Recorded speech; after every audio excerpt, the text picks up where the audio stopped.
Hello everyone, welcome to Relate Chemistry. I hope all of you are doing well. So friend, today we are discuss oxidative addition and reductive elimination. तो सबसे पहले हम लोग देख लेते हैं कि ऑक्सीडेटिव एडिशन रिएक्शन क्या होता है. Now the reaction in which the oxidation state of metal centre increases by 2 है ना. तो इसमें क्या होता है, जो सेंट्रल मेटल का जो ऑक्सीडेशन स्टेट होता है वो +2 यूनिट से इंक्रीज होता है. एज वेल एज इसके साथ साथ coordination number and electron count of the metal centre increases by 2 units is called oxidative addition reaction. तो इसका क्या मतलब हुआ कि जो हमारा सेंट्रल मेटल का ऑक्सीडेशन नंबर है वो +2 यूनिट से ये इंक्रीज़ होता है. कोऑर्डिनेशन नंबर होता है वो भी +2 यूनिट से इंक्रीज़ होता है और साथ ही साथ जो इलेक्ट्रॉन काउंट होता है वो भी +2 यूनिट से इंक्रीज़ होता है ऑक्सीडेटिव एडिशन रिएक्शन में. सो ऑक्सीडेटिव एडिशन रिएक्शन हम लोग देखेंगे दोस्तों, तो उसमें हम लोग इसके मैकेनिज्म को देखेंगे हम लोग और उसके जनरल फीचर को, और इसके बाद हम लोग रिडक्टिव एलिमिनेशन को देखेंगे. तो सेम चीज़, उसके मैकेनिज्म को डिस्कस करेंगे, उसके बाद हम लोग उसके जनरल फीचर को डिस्कस करेंगे दोस्तों. लेकिन उससे पहले दोस्तों, जैसे कि हम लोगों ने यहाँ पर डिस्कस किया कि जो हमारा ऑक्सीडेशन नंबर होता है और कोऑर्डिनेशन नंबर होता है और इलेक्ट्रॉन काउंट होता है वो +2 यूनिट से इंक्रीज़ होता है, 2 यूनिट से इंक्रीज़ होता है दोस्तों. तो वो कैसे होता है, हम लोग कैसे देखते हैं, उसमें 2 मिनट हम लोग बात कर लेते हैं कि कैसे होता है ये. तो फॉर एग्ज़ाम्पल, यहाँ पर हम लोगों ने कोबाल्ट के कॉम्प्लेक्स का एग्जांपल लिया है दोस्तों. तो हम लोग सबसे पहले इसका ऑक्सीडेशन नंबर निकालेंगे कि इसमें ऑक्सीडेशन नंबर इसका कैसे निकालते हैं, क्योंकि ऑक्सीडेशन नंबर दोस्तों हमारे सेंट्रल मेटल का इंक्रीज़ होता है और हम लोग कोऑर्डिनेशन नंबर किसका देखते हैं, लिगेंड का, कि हमारे मेटल में कितना लिगेंड जुड़ा है वो उसका होता है कोऑर्डिनेशन नंबर दोस्तों. और इलेक्ट्रॉन काउंट दोस्तों, हम लोग जो मेटल और लिगेंड दोनों में कितना इलेक्ट्रॉन का कंट्रीब्यूशन होता है कॉम्प्लेक्स के फॉर्मेशन में, उसको हम लोग दोस्तों इलेक्ट्रॉन काउंट के अंतर्गत देखते हैं. सबसे पहले हम लोग देखते हैं कि ऑक्सीडेशन स्टेट या ऑक्सीडेशन नंबर इसका कैसे निकालते हैं. तो ये हमारा मेटल है दोस्तों, तो हाइड्रोजन का कितना होता है +1, क्योंकि ये फर्स्ट ए कॉलम का ये मेंबर होता है, जिसका निकालना है उसे हम लोग X मान लेते हैं दोस्तों. और कार्बोनिल जो ग्रुप है वो न्यूट्रल लिगेंड है दोस्तों. कार्बोनिल जो ग्रुप है वो हमारा न्यूट्रल लिगेंड है. तो कैसे होगा, कितना है 4, और इसका कितना होता है इसमें चार्ज, ये न्यूट्रल है दोस्तों तो 0, और इसमें कोई चार्ज नहीं है तो यहाँ पर 0. तो कितना होगा इसका +1, क्योंकि ये तो 0 हो जाएगा, तो कितना आ जाएगा +1. तो इस तरीके से हम लोग किसी भी मेटल का ऑक्सीडेशन स्टेट चेक करते हैं दोस्तों. क्लियर है. उसके बाद दोस्तों कोऑर्डिनेशन नंबर हम लोग कैसे देखते हैं, कि जैसे यहाँ पर इसमें 4 कार्बोनिल जो लिगेंड है वो जुड़ा है और एक हाइड्रोजन, तो इसका कोऑर्डिनेशन नंबर कितना हो जाएगा 5. इस तरीके से हम लोग दोस्तों इसका कोऑर्डिनेशन नंबर देखते हैं. और इलेक्ट्रॉन काउंट कैसे करते हैं दोस्तों, उसको देख लेते हैं. ये बहुत इंटरेस्टिंग है, इसको देखिएगा. तो ये है दोस्तों इस कोबाल्ट कॉम्प्लेक्स का स्ट्रक्चर. तो इलेक्ट्रॉन का कंट्रीब्यूशन कैसे होता है या इलेक्ट्रॉन काउंट हम लोग कैसे करते हैं, जैसे कि हम लोगों ने पहले डिस्कस किया है कि ये जो इलेक्ट्रॉन काउंट है दोस्तों, ये मेटल और लिगेंड हम लोग दोनों का काउंट करते हैं. तो ये हमारा मेटल है और ये क्या है, ये 5 जो है वो लिगेंड है. तो कैसे करेंगे, कोबाल्ट का कितना होता है दोस्तों, वैकेंट शेल में कितना इलेक्ट्रॉन होता है, S2N-D7 इतना होता है, क्योंकि इसका एटॉमिक नंबर कितना होता है 27. ठीक है, तो इसलिए इसका जो वैकेंट सेल है उसमें ये इतने इलेक्ट्रॉन आते हैं. तो टोटल कितने हुए 9. क्लियर है. उसके बाद दोस्तों ये कार्बोनिल है ये, तो कितने इलेक्ट्रॉन का ये कंट्रीब्यूशन करेगा 2. तो कितने हैं हमारे पास टोटल 4. तो कितना हो जाएगा ये 4 × 2, तो कितना हो जाएगा 8. उसके बाद एक हाइड्रोजन भी है, तो ये भी कंट्रीब्यूशन करेगा, तो ये 1 इलेक्ट्रॉन का ये कंट्रीब्यूशन करेगा दोस्तों. तो टोटल कितने हो गए हमारे पास 18 इलेक्ट्रॉन हो गए दोस्तों. तो ये 18 इलेक्ट्रॉन स्पीसीज़ है, ये जो हमारा कॉम्प्लेक्स है वो. इस तरीके से हम लोग दोस्तों किसी भी कॉम्प्लेक्स में इलेक्ट्रॉन काउंट करते हैं. यहाँ तक क्लियर है कि इलेक्ट्रॉन काउंट और कोऑर्डिनेशन नंबर और ऑक्सीडेशन नंबर कैसे निकालते हैं। चलिए आगे बढ़ते हैं। नाउ यहाँ पर भी वही चीज़ है दोस्तों कि ये लिगेंड जो है वो +2 से इंक्रीज़ होता है, उसका ऑक्सीडेशन स्टेट +1 से +3 हो गया। यहाँ भी 2 यूनिट ये इंक्रीज़ हुआ है और 16 इलेक्ट्रॉन स्पीसीज से 18 इलेक्ट्रॉन स्पीसीज ये फॉर्म करता है दोस्तों ऑक्सीडेटिव एडिशन रिएक्शन में। इसके बाद हम लोग देखते हैं इसका मैकेनिज्म। तो यहाँ पर देखिए सबसे फर्स्ट है इसमें मैकेनिज्म में कंसर्टेड मैकेनिज्म। तो इसमें क्या होता है पहले हम लोग एग्जाम्पल के जरिए से समझ लेते हैं, उसके बाद ये थ्योरी पोर्शन ये समझ में आ जाएगा दोस्तों। तो यहाँ पर देखिए ये हमारा मेटल कॉम्प्लेक्स है दोस्तों, ये हमारा मेटल है और ये लिगेंड है, क्लियर है। और ये है दोस्तों इंटरिंग ग्रुप है दोस्तों, ओके। देन इसके बाद इसमें होता है ऑक्सीडेटिव एडिशन रिएक्शन। तो ये हमारा लिगेंड है, ये हमारा मेटल है, तो इस तरीके से ये बाइंड हो जाता है दोस्तों एक साथ। कंसर्टेड मैकेनिज्म में एक साथ दोनों बाइंड हो जाते हैं दोस्तों, और इस प्रकार से ये कॉम्प्लेक्स का फॉर्मेशन करते हैं। तो ये क्या हो गया, ये हमारे पास पहले से लिगेंड था, तो ये लिगेंड 2 लिगेंड यहाँ पर इंक्रीज हुआ है दोस्तों। तो ये लिगेंड का +2, ओके। तो ये 2 जुड़े हैं दोस्तों, तो हमारे कोऑर्डिनेशन नंबर में भी +2 का इंक्रीजमेंट देखा, और इलेक्ट्रॉन काउंट में भी दोस्तों +2 हमें देखने को मिलेगा दोस्तों, +2 इंक्रीजमेंट देखने को मिलेगा। ये क्लियर है। उसके बाद ये एग्जाम्पल देखिए, ये है हमारा इरिडियम का कॉम्प्लेक्स है। उसके बाद इसमें दोस्तों सिंपली इसमें हम लोग H2 इसमें ऐड करा रहे हैं दोस्तों। ये क्या है हमारा square plenary structure, 16 electron species है, और इसमें इसका ऑक्सीडेशन स्टेट कितना है +1 है ना, क्योंकि ये जो ट्राईफॉस्फीन है और ये हमारा कार्बोनिल जो ग्रुप है दोस्तों, ये दोनों लिगेंड क्या होता है न्यूट्रल होता है। तो ये +1 किसके कारण हुआ है, बस ये क्लोरीन के कारण इसमें इसका ऑक्सीडेशन स्टेट +1 हुआ है दोस्तों, क्लियर है। अब इसमें जुड़ गया दोस्तों H2 इस प्रकार से। तो ये सिग्मा कॉम्प्लेक्स का ये फॉर्मेशन कर रहा है, यहाँ पर पूरा भी नहीं जुड़ा है, हालांकि इसमें कंसर्टेड मैकेनिज्म में एक साथ जुड़ता है, लेकिन इससे पहले भी एक स्टेप होता है, ये इस तरीके से पहले बाइंड होता है। तो ये क्या होता है, ये ट्राइगोनल बाईपिरामिडल स्ट्रक्चर में ये बना लिया दोस्तों ये। उसके बाद ये क्या हो गया 18 इलेक्ट्रॉन स्पीसीज, और यहाँ पर भी दोस्तों क्योंकि इसमें अभी +1 में है दोस्तों, एक ऑक्सीडेशन स्टेट क्लोरीन के कारण अभी भी ना, क्योंकि अभी तक ये हाइड्रोजन पूरी तरीके से बाइंड नहीं हुआ है दोस्तों, ठीक है।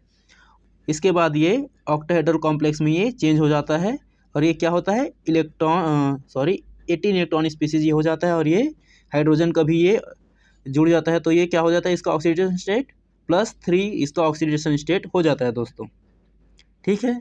तो इसमें क्या क्या हो रहा है, इस पहले बात तो इसका ऑक्सीडेशन नंबर ये +1 से +3 हो गया, क्लियर। उसके बाद ये 16 इलेक्ट्रॉन से 18 इलेक्ट्रॉन स्पीसीज में ये चेंज हो गया, तो इसका इलेक्ट्रॉन काउंट भी इंक्रीज हो गया, सिंपल है ना। +2 से ये भी इंक्रीज हो गया, 16 इलेक्ट्रॉन से 18 इलेक्ट्रॉन स्पीसीज में ये चेंज हो गया। उसके बाद इसके कोऑर्डिनेशन नंबर में भी ये +2 से इंक्रीजमेंट हुआ है दोस्तों, ये हाइड्रोजन के कारण। तो इसके कोऑर्डिनेशन नंबर में भी +2 से इंक्रीजमेंट हुआ है दोस्तों। पहले कितने कोऑर्डिनेटेड था ये 4 कोऑर्डिनेटेड था ये स्ट्रक्चर है ना स्क्वायर प्लेनर में, अब इसमें ये 2 जुड़ गए हाइड्रोजन, तो ये ऑक्टाहेड्रल कॉम्प्लेक्स में फॉर्मेशन कर रहा है। तो ये +4 से +6 इसका कोऑर्डिनेशन नंबर हो गया दोस्तों। तो ये है कंसर्टेड मैकेनिज्म, इसमें लिगेंड जो है ये एक साथ इस तरीके से जुड़ते हैं। और इसमें जो हम लोग यूज़ करते हैं दोस्तों एडिटिव लिगेंड है ना, जो हम लोग ऐड करते हैं वो क्या होता है, कौन सा नेचर का होता है, नॉन पोलर ये सबस्ट्रेट हम लोग यूज़ करते हैं दोस्तों। ये नॉन पोलर होता है हमारा जो लिगेंड है वो, क्लियर है। जैसे हम लोगों ने यहाँ पर H2O यूज़ किया है, वो क्या है नॉन पोलर सबस्ट्रेट है दोस्तों। उसके बाद यहाँ पर थ्योरी पोर्शन में देखते हैं, यहाँ तक तो एग्जाम्पल के जरिए से आपको समझ में आ गया दोस्तों। ये जस्ट हम लोग थ्योरी पोर्शन हम लोग देख लेते हैं कि एग्जाम में आया तो कैसे हमें इसे डील करना है। तो देखिएगा, oxidative addition of non polar substrate such as hydrogen H2 and hydrocarbon H2, ये कोई भी हाइड्रोकार्बन हो सकता है non polar substrate, appear to proceed via concerted pathway. Such substrate lack pi bonds. Consecutively, a 3 concerted sigma complex is invoked. Clear है। ये sigma complex का ये फॉर्मेशन करता है जैसे हम लोगों ने दिखाया है। हालांकि एक साथ जुड़ता है दोनों लिगेंड, है ना, H2 है तो वो दोनों एक साथ ही अटैक करेगा, लेकिन पहले इसमें सिग्मा कॉम्प्लेक्स का ये फॉर्मेशन करता है, देन दोनों लिगेंड जुड़ जाते हैं। Forward in intermolecular ligand to form oxidise complex, the resulting ligand will be mutually cis although subsequent isomerisation में अकर्स।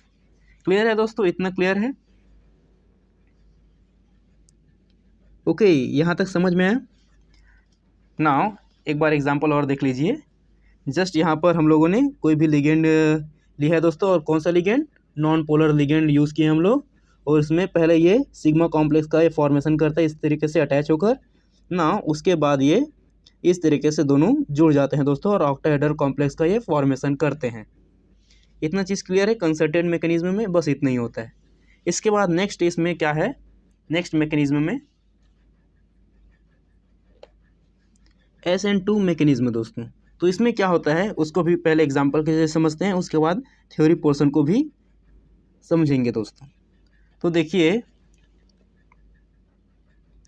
जैसे कंसर्टेड मैकेनिज्म में हम लोग नॉन पोलर सबस्ट्रेट का यूज़ किए थे, तो इसमें हम लोग कौन सा यूज़ करेंगे, पोलर जो सबस्ट्रेट होता है पोलर,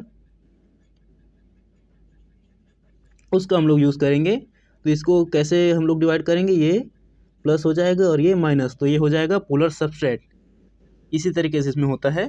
तो ये हमारा कॉम्प्लेक्स है दोस्तों, इरिडियम का कॉम्प्लेक्स है, 16 इलेक्ट्रॉन स्पीसीज है ये। उसके बाद ये इस तरीके इसमें बाइंड होता है दोस्तों। तो पहले क्या होता है, जो मिथाइल ग्रुप है वो पहले अटैच होता है, ठीक है, ये प्लस में और ये माइनस में ये टूटता है दोस्तों। तो सबसे पहले ये मेथिल इसमें ऐड होता है, उसके बाद ये आई जो है वो यहाँ पर ऐड होता है दोस्तों। यहाँ तक क्लियर है। और इस तरीके से इसमें ऑक्टाहेड्रल कॉम्प्लेक्स का ये फॉर्मेशन करता है दोस्तों। उसमें नॉन पोलर का यूज़ किए थे, नॉन पोलर सबस्ट्रेट का, इसमें हम लोग पोलर सबस्ट्रेट का यूज़ किए हैं, बस इतना ही डिफरेंट है दोस्तों इसमें। और हम लोग दोस्तों पोलर सबस्ट्रेट के रूप में दोस्तों हम लोग यहाँ पर methyl alkyl acyl and benzyl halide का यूज़ करते हैं दोस्तों पोलर सबस्ट्रेट के रूप में। इतना चीज़ क्लियर है। और SN2 मैकेनिज्म को दोस्तों स्टेप वाइज मैकेनिज्म भी कहते हैं,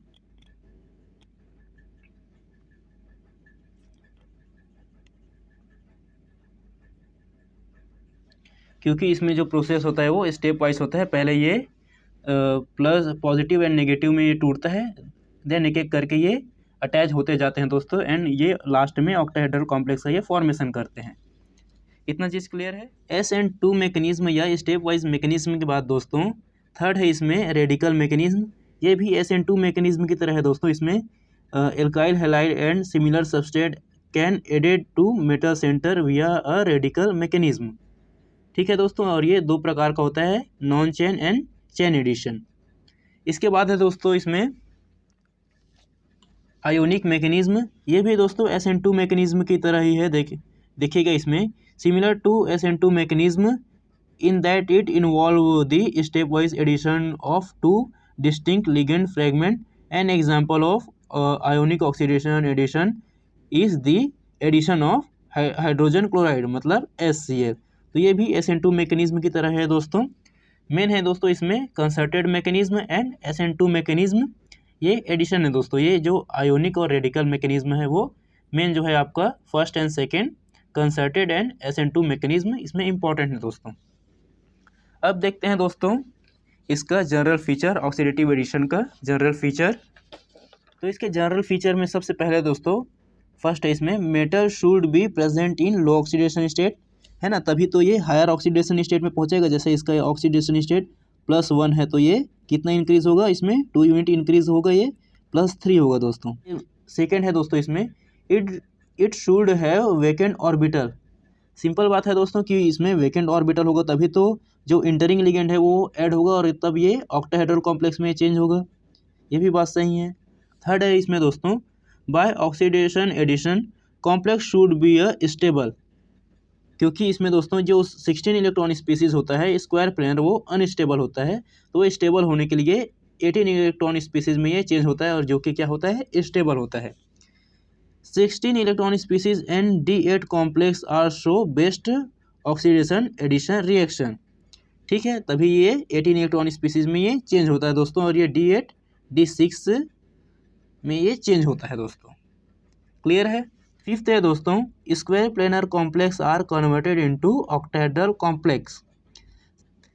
सिक्स्थ है दोस्तों, इसमें entropy of system is decrease, क्योंकि एंट्रोपी का क्या डेफिनेशन होता है दोस्तों, जो एंट्रोपी होता है वो अव्यवस्था का माप होता है, और क्योंकि ये अनस्टेबल से स्टेबल हो रहा है मतलब ये इसका जो एंट्रोपी है वो डिक्रीज होगा दोस्तों ऑक्सीडेटिव एडिशन के केस में। एंड लास्ट है इसमें दोस्तों 7 point, 3D 4D 5D rate of oxidative addition reaction is increases, मतलब 3D रो से 5D रो तक ऐसे जाने पर ये इंक्रीज होगा दोस्तों जो ऑक्सीडेटिव एडिशन रिएक्शन है उसका रेट। इतना चीज़ क्लियर है। तो ये है दोस्तों इसका general feature oxidative addition reaction का। अब हम लोग बात करते हैं रिडक्टिव एलिमिनेशन रिएक्शन का।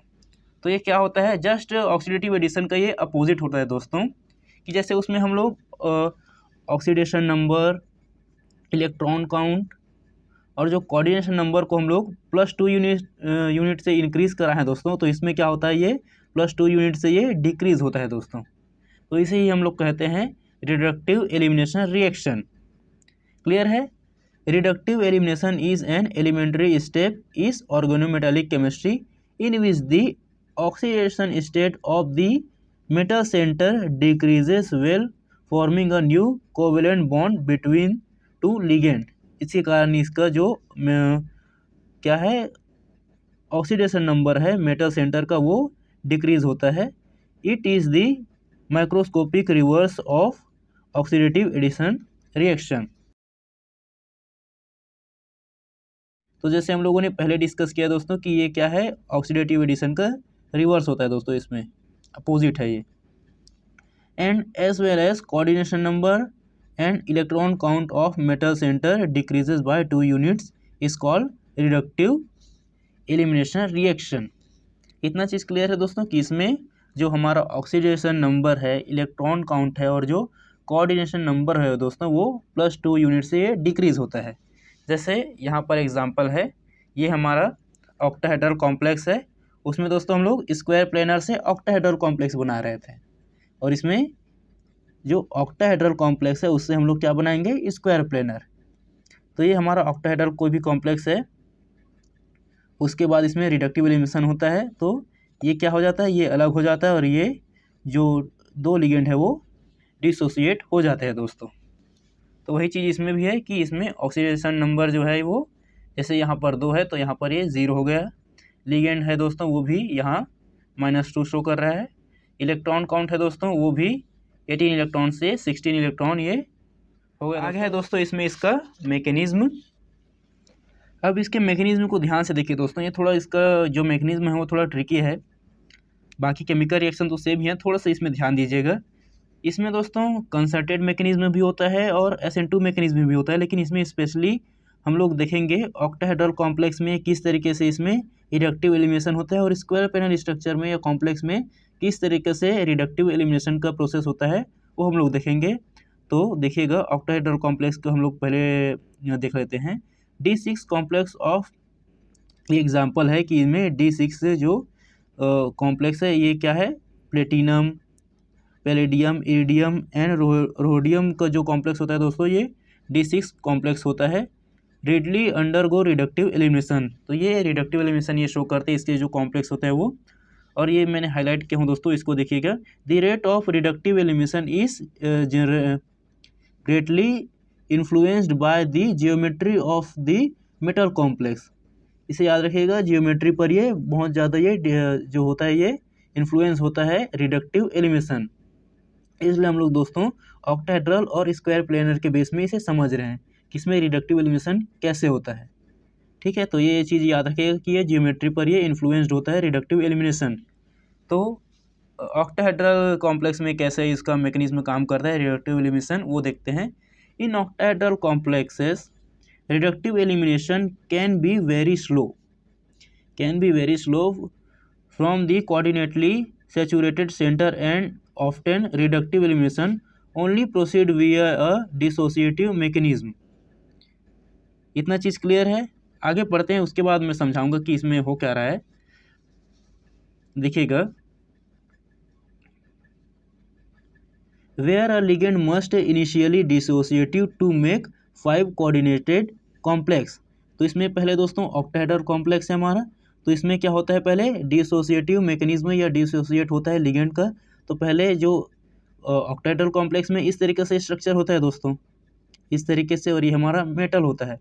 तो एक लिगेंड डिसोसिएट होता है इसमें पहले, उसके बाद ये 5 कोऑर्डिनेटेड बन जाता है दोस्तों, जो कि ये अनस्टेबल होता है ये स्ट्रक्चर। तो ये वाई शेप में ये चेंज हो जाता है दोस्तों, Y type distorted trigonal bipyramidal structure में ये चेंज हो जाता है दोस्तों। एंड लास्ट में होता है after the elimination a T shape, इसके बाद वाई शेप से ये टी शेप में ये चेंज हो जाता है दोस्तों। After the elimination a T shaped 3 coordinated complex to form which will associated with a mechanism to form the square planar 4 coordinated complex। तो इसका क्या मतलब हो दोस्तों, पहले ये ऑक्टाहेड्रल कॉम्प्लेक्स है, तो इसमें लिगेंड डिसोसिएशन हुआ, उसके बाद ये वाइट जो है वाई टाइप लिगेंड में ये कॉम्प्लेक्स में ये चेंज हो गया है ना, डिस्टॉर्टेड ट्राइगोनल बाइपिरामिडल स्ट्रक्चर बना के। उसके बाद इसमें से भी एक लिगेंड यहाँ से निकला दोस्तों, तो ये टी शेप में ये चेंज हो गया, टी शेप वाले स्ट्रक्चर वाले कॉम्प्लेक्स में। उसके बाद इसमें एक लिगेंड है दोस्तों वो ऐड होता है, फिर ये स्क्वायर प्लेनर स्ट्रक्चर में ये फॉर्म हो जाता है दोस्तों। ये इसमें 3 ही बचेंगे और इसमें 5 ही, ओनली 5। तो ये 5 कोऑर्डिनेटेड हो जाता है वाई वाला, और ये 3 कोऑर्डिनेटेड, एंड इसमें जो लिगेंड अटैच होता है उसके कारण ये 4 कोऑर्डिनेटेड स्क्वायर प्लेनर स्ट्रक्चर ये बनाता है दोस्तों। तो एग्जाम्पल के थ्रू समझते हैं, एक बार और देख लेते हैं इसको क्या कहा जा रहा है इसमें। Where a ligand must initially dissociative, है ना, शुरुआत में डिसोसिएटिव होता है, to make 5 coordinated complex, this complex adopt a Y type distorted trigonal bipyramidal structure, ये वाला स्ट्रक्चर। उसके बाद जो होता है इसमें भी एलिमिनेशन होता है, तो after the elimination a T shaped 3 coordinated complex to form, है ना, 3 कोऑर्डिनेटेड ये कॉम्प्लेक्स फॉर्म करता है, which will associated the with a ligand to form a square planar 4 coordinated complex, है ना। फिर ये लिगेंड ये यहाँ पर एसोसिएट होता है, फिर ये स्क्वायर प्लेनर स्ट्रक्चर में चेंज हो जाता है दोस्तों। तो देखिए कैसे होता है इसमें। तो यहाँ पर देखिए ये हमारा ऑक्टाहेड्रल कॉम्प्लेक्स और इसमें 18 इलेक्ट्रॉन प्रेजेंट है दोस्तों। ये रोडियम कॉम्प्लेक्स का हम लोग एग्जाम्पल लिए हैं, क्योंकि इसमें D6 ये कॉम्प्लेक्स होता है। तो उसके बाद यहाँ से पहले क्या होता है, कोई भी एक जो लिगेंड है वो डिसोसिएट होता है दोस्तों। तो यहाँ पर ये ट्राईमेथिल फॉस्फीन ये यहाँ से रिमूव हो गया दोस्तों। तो क्या हो गया, ये 5 कोऑर्डिनेटेड बन गया दोस्तों, लेकिन एक्चुअल में ये है वाई शेप वाला, तो ये अनस्टेबल होता है दोस्तों। इसके कारण ये वाई टाइप के जो शेप है वो फॉर्म कर लेता है trigonal bipyramidal distorted trigonal bipyramidal structure में। तो ये वाई शेप में ये चेंज हो गया दोस्तों। उसके बाद इसमें और एलिमिनेशन होता है दोस्तों। तो ये कैसे होता है इसमें, इसका एलिमिनेशन, ये जो हमारा CH3 ग्रुप है और H ग्रुप है वो यहाँ से रिमूव हो जाता है दोस्तों, और CH4 बनाकर, है ना। उसके बाद ये जो ट्रांजिशन स्टेट बनता है उसे हम लोग कहते हैं 3 सेंटर 2 इलेक्ट्रॉन ट्रांजिशन स्टेट हम लोग कहते हैं। उसके बाद ये तो निकल गया दोस्तों ये CH4 बनाकर, तो बचेगा क्या, इधर जो ट्राईमेथिल फॉस्फीन है और इधर ट्राईमेथिल फॉस्फीन और एक क्लोरीन। तो ये क्या है, मतलब 3 कोऑर्डिनेटेड स्ट्रक्चर ये बन गया दोस्तों, और इसमें इलेक्ट्रॉन कितना है, 14 इलेक्ट्रॉन। क्लियर है इतना। उसके बाद दोस्तों इसमें क्या होता है, एक लिगेंड इसमें एसोसिएट हो जाता है दोस्तों, ट्राईमेथिल फॉस्फीन। उसके बाद ये 3 कोऑर्डिनेटेड से ये फिर से 4 कोऑर्डिनेटेड स्ट्रक्चर में ये चेंज हो जाता है, और ये 14 इलेक्ट्रॉन था ये, तो फिर से ये 16 इलेक्ट्रॉन ये स्पीसीज में ये चेंज हो जाता है, और इसका स्ट्रक्चर क्या है, स्क्वायर प्लेनर। इतना चीज़ क्लियर है। तो ये होता है दोस्तों इसमें रिडक्टिव एलिमिनेशन ऑक्टाहेड्रल कॉम्प्लेक्स में, ये इसका मैकेनिज्म। अब देखते हैं हम लोग दोस्तों कि स्क्वायर प्लेनर स्ट्रक्चर में ये रिडक्टिव एलिमिनेशन कैसे होता है। तो इसमें दोस्तों जो रिडक्टिव एलिमिनेशन है स्क्वायर प्लेनर में ये 3 तरीके से होते हैं। फर्स्ट है दोस्तों इसमें डिसोसिएटिव मैकेनिज्म, सेकंड है इसमें नॉन डिसोसिएटिव, एंड थर्ड है इसमें एसोसिएटिव। तो नाम से पता चल रहा है दोस्तों इसमें जो लिगेंड है वो डिसोसिएट होगा, ये नॉन डिसोसिएटिव इसमें कुछ अलग होगा, इसको मैं एक्सप्लेन करूंगा, और ये एसोसिएट है तो इसमें लिगेंड इसमें जुड़ेगा दोस्तों। सिंपल है। अब देख लेते हैं एग्जाम्पल के जरिए से समझते हैं।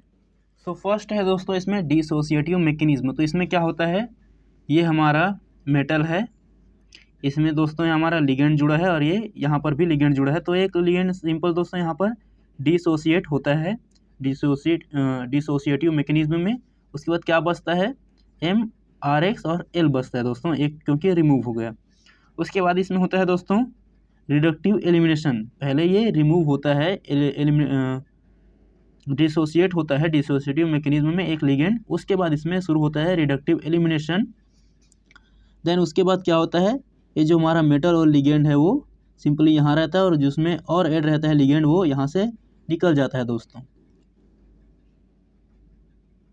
और उसके बाद यहाँ पर एक लिगेंड अटैच होकर ये सिंपली ये कॉम्प्लेक्स का फॉर्मेशन करता है और ये लो कंसनट्रेशन में होता है दोस्तों, फास्फीन के लो कंसनट्रेशन में होता है। तो ये एग्जांपल के जरिए से और अच्छे से समझाता हूँ दोस्तों आप लोगों को। तो देखिए यहाँ पर ये कॉम्प्लेक्स है हमारा पैलेडियम का कॉम्प्लेक्स। तो सबसे पहले ये क्या होगा, इसमें डिसोसिएट होगा, ये इसमें से क्या डिसोसिएट होगा, फॉस्फीन ग्रुप। ये यहाँ पर लिगेंड जो है ये रिमूव हो रहा है यहाँ से। उसके बाद ये 3 कोऑर्डिनेटेड स्ट्रक्चर बचेगा। उसके बाद जो हमारा फिनॉल है और ये वाला ग्रुप है वो दोस्तों ये यहाँ से रिमूव हो जा रहा है, ये यहाँ से ये रिमूव हो गया दोस्तों। तो क्या क्या बचेगा, हमारा ये पैलेडियम और ये फॉस्फीन। तो यहाँ पर ये बचेगा, उसके साथ ये सिंपली ये लिगेंड यहाँ पर अटैच होकर क्या बना लेगा, PDPP, यहाँ से इस तरीके से ये कॉम्प्लेक्स का फॉर्मेशन करेगा दोस्तों। तो ये होता है डिसोसिएटिव मैकेनिज्म। ठीक है, ये स्टेप याद रखिएगा, डायरेक्ट इसमें रिडक्टिव एलिमिनेशन मत कराइएगा, इसमें पहले डिसोसिएट कराइएगा एक लिगेंड को, उसके बाद इसमें रिडक्टिव एलिमिनेशन होगा दोस्तों। सो सेकेंड है दोस्तों इसमें नॉन डिसोसिएटिव मैकेनिज्म। तो इसको एग्जांपल के जरिए समझते हैं। और ये वाला जो प्रोसेस है दोस्तों ये ट्राइफेनिल फास्फीन के हाई कंसनट्रेशन पर ये प्रेजेंट होगा। और एक चीज़ और याद रखिएगा दोस्तों, इसमें जो एलिमिनेटिंग ग्रुप इस सीस पोजीशन, ये पहले रिडक्टिव एलिमिनेशन के पहले दोस्तों ये अपने आप को ये पहले सीस पोजीशन पे ये रीअरेंजमेंट कर लेगा दोस्तों। तो ये किस प्रकार से करेगा उसको मैं बता देता हूँ। सो यहाँ पर देखिए ये पैलेडियम का कॉम्प्लेक्स है। तो इसमें सबसे पहले क्या होगा, जैसे कि हम लोगों ने डिस्कस किया कि इसमें क्या होगा, सीस पोजीशन पे ये रीअरेंजमेंट करेगा। तो ये जो हमारा फॉस्फीन ग्रुप है वो ये सीस पोजीशन पर आ गया ये। तो ये एक लिगेंड हमारा क्या हो जाएगा, ये डिसोसिएट हो जाएगा दोस्तों। उसके बाद होगा इसमें रिडक्टिव एलिमिनेशन। उसके बाद जो प्रोडक्ट यहाँ पर बना था सेम प्रोडक्ट यहाँ पर भी बन जाएगा दोस्तों। इसमें बस एक चीज़ ऐड करना है कि इसमें रीअरेंजमेंट कराना है दोस्तों नॉन डिसोसिएटिव मैकेनिज्म में। इतना चीज़ क्लियर है। लास्ट है दोस्तों इसमें एसोसिएटिव मैकेनिज्म। इसमें सिंपली एक लिगेंड यहाँ पर ऐड हो रहा है और ये मेटल के साथ ये बाइंड हो रहा है और ये हमारा जो मिथाइल ग्रुप है वो बाहर निकल जा रहा है दोस्तों, सिंपली इस तरीके से। तो ये होता है दोस्तों स्क्वायर प्लेनर कॉम्प्लेक्स में एसोसिएटिव मैकेनिज्म। अब लास्ट देखते हैं दोस्तों रिडक्टिव एलिमिनेशन का जनरल फीचर। तो रिडक्टिव एलिमिनेशन का जनरल फीचर देखते हैं दोस्तों। तो इसमें क्या है, metal should be in high oxidation state. ठीक है, ये हाई ऑक्सीडेशन स्टेट में रहेगा तभी तो ये जो लो ऑक्सीडेशन स्टेट में है उसमें ये चेंज होगा दोस्तों। ठीक है, इसमें और सेकंड है नो वेकेंट ऑर्बिटल। ठीक है, इसमें वेकेंट ऑर्बिटल नहीं रहते। थर्ड है इसमें by reductive elimination complex should become unstable, क्योंकि ये ऑक्टाहेड्रल से ये स्क्वायर प्लेनर स्ट्रक्चर में पहुंचता है दोस्तों, तो ये अनस्टेबल रहता है ये जो कॉम्प्लेक्स का फॉर्मेशन होता है रिडक्टिव एलिमिनेशन के थ्रू उसमें। और इसमें क्या होता है फोर्थ पॉइंट में 18 electron species and D6 and D8 complex are show best reductive elimination reaction. Clear है, ये 18 इलेक्ट्रॉन से ये 16 इलेक्ट्रॉन स्पीसीज में ये चेंज हो जाएगा दोस्तों। Octahedral complex are converted in square planar complex. ये क्लियर है। सिक्स्थ है दोस्तों इसमें एंट्रोपी ऑफ सिस्टम इंक्रीजेस होगा दोस्तों इसमें, क्योंकि जो एंट्रोपी होता है दोस्तों वो अव्यवस्था का माप होता है। तो यहाँ पर ऑक्टाहेड्रल कॉम्प्लेक्स से स्क्वायर प्लेनर बन रहा है तो ये अनस्टेबल रहता है, तो इसका मान क्या होगा, एंट्रोपी का इंक्रीज होगा दोस्तों। 3D 4D 5D rate of reductive elimination is decreases. ये इस तरीके से दोस्तों ये 3D में रिडक्टिव एलिमिनेशन ये फास्टर होगा, इसमें मीडियम, इसमें लोअर होगा दोस्तों। ये क्लियर है। तो ये था दोस्तों oxidative addition and reductive elimination का डिटेल एक्सप्लेनेशन। आई होप ये वीडियो आपको पसंद आएगा। पसंद आया तो लाइक कीजिएगा और अपने फ्रेंड सर्कल में वीडियो को जरूर से शेयर कीजिएगा दोस्तों, और आपके अपने चैनल रिलेट केमिस्ट्री को जरूर से सब्सक्राइब कीजिएगा दोस्तों।